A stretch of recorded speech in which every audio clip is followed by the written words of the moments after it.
हाय दोस्तों, मेरे channel education point Hindi and English पर आपका स्वागत है। और आज के इस वीडियो में मैं आपको बताऊंगा घातांक के कुछ नियमों के बारे में। तो चलिए सीखते हैं। तो दोस्तों, घातांक का पहला नियम ये होता है कि यदि कोई दो संख्याएं हैं जिनके आधार एक समान हैं और उनका आपस में गुणा हो रहा है तो उसी आधार पर घातें आपस में जुड़ जाती हैं। इसके एग्जाम्पल मैं लेना चाहूँगा दोस्तों। 2 की घात 3 गुणा 2 की घात 5, तो ये दोस्तों इसका मान 2 की घात 3 प्लस 5 के बराबर होगा, जिसका मान 2 की घात 8 हो जाएगा। दोस्तों, इसका दूसरा नियम ये है कि यदि कोई दो संख्याएं हैं जिनके आधार एक समान है और उनका आपस में भाग हो रहा है तो उसी आधार पर घातें घट जाती हैं। इसके लिए मैं एग्जाम्पल लेना चाहूँगा दोस्तों। 2 की घात 5 में मुझे भाग करना है 2 की घात 3 का, तो ये दोस्तों बराबर होगा 2 की घात 5 माइनस 3 के, और ये बराबर होगा 2 की घात 2 के। दोस्तों, इसका तीसरा नियम ये है कि यदि कोई संख्या है जिसकी घात n है और इस पूरे संख्या की घात m है तो इन दोनों घातांकों का आपस में गुणा हो जाता है। इसके लिए मैं उदाहरण लेना चाहूँगा। 2 की घात 3 और इस पूरे की घात 2 है, तो दोस्तों इसका मान 2 की घात 3 गुणा 2 होगा और ये 2 की घात 6 हो जाएगा। इसका चौथा नियम ये है दोस्तों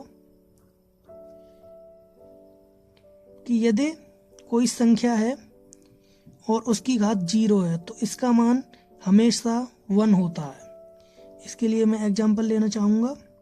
यदि मैं 15 की घात 0 लेता हूँ तो इसका मान 1 होगा, और यदि मैं 100 की घात 0 लेता हूँ तो इसका मान भी 1 ही होगा।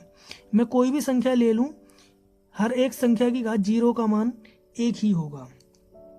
इसका पांचवा नियम ये है दोस्तों कि यदि कोई संख्याएं हैं जिनका आपस में भाग हो रहा है और उनके भागफल की घात n है तो ये इन दोनों संख्याओं के अलग अलग घातों के भागफल के बराबर होता है। इसके लिए मैं एक एग्जाम्पल लेना चाहूँगा दोस्तों। 2/3 की घात 3 है, तो इसका मान दोस्तों 2 की घात 3/3 की घात 3 होगा, और इसका मान 8/27 होगा। इसका छठवां नियम यह है दोस्तों कि यदि कोई दो संख्याएं हैं जिनका आपस में गुणा हो रहा है और जिनकी घात n है तो ये इन दोनों संख्याओं के अलग अलग घातों के मान के गुणनफल के बराबर होता है। इसके लिए मैं एग्जाम्पल लेना चाहूँगा दोस्तों। 2 गुणा 3 की घात 2, तो इसका मान 2 की घात 2 गुणा 3 की घात 2 होगा, जो कि 4 गुणा 9 हो जाएगा। इसका अगला नियम यह है दोस्तों कि यदि किसी संख्या की घात ऋणात्मक है तो ये उस संख्या के व्युत्क्रम को प्रदर्शित करता है। इसके लिए मैं एग्जाम्पल लूंगा दोस्तों कि यदि 3 की घात -2 है तो ये 1/3 की घात 2 हो जाएगा, और ये 1/9 होगा। तो दोस्तों, अब हम बात करेंगे करणी के नियमों के बारे में। तो दोस्तों, करणी का पहला नियम ये है कि यदि किसी संख्या के nवें मूल की घात m हो तो ये उस संख्या की m/nवीं घात के बराबर होता है, और ये उस संख्या की mवीं घात के nवें मूल के भी बराबर होता है। इसके लिए मैं एक एग्जाम्पल लेता हूँ दोस्तों। दिस इज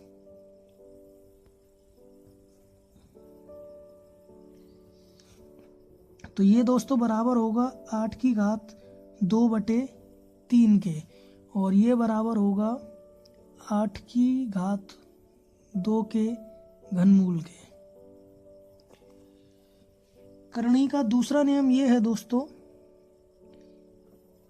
कि यदि दो संख्याएं गुणा में हैं और उनके गुणनफल का हमें nवां मूल निकालना है, तो ये इन दोनों के अलग अलग nवें मूल के गुणनफल के बराबर होता है। इसके लिए मैं एग्जाम्पल लेता हूं दोस्तों। मुझे 27 गुणा 8 का घनमूल निकालना है, तो ये 27 के घनमूल और 8 के घनमूल के बराबर होगा। करणी का तीसरा नियम यह है दोस्तों कि यदि कोई दो संख्याएं हैं जिनका आपस में भाग हो रहा है और इनके भागफल का हमें nवां मूल निकालना है, तो ये इन दोनों संख्याओं के अलग अलग nवें मूल के भागफल के बराबर होता है।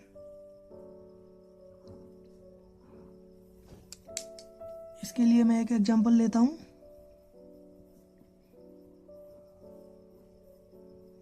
8/125 है जिसका मुझे घनमूल निकालना है, तो ये 8 के घनमूल और 25 के घनमूल के भागफल के बराबर होगा। करणी का चौथा नियम यह है दोस्तों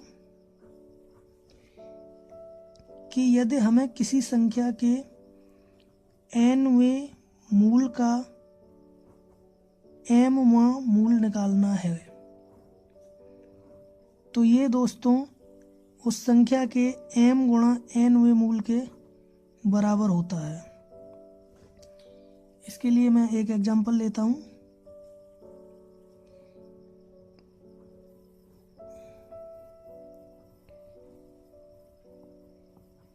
तो ये दोस्तों 3 गुणा 2 यानी कि 64 के 6वें मूल के बराबर होगा। दोस्तों, अगर जानकारी पसंद आई हो तो मेरे वीडियो को लाइक कीजिएगा और अपने दोस्तों के साथ शेयर कीजिएगा।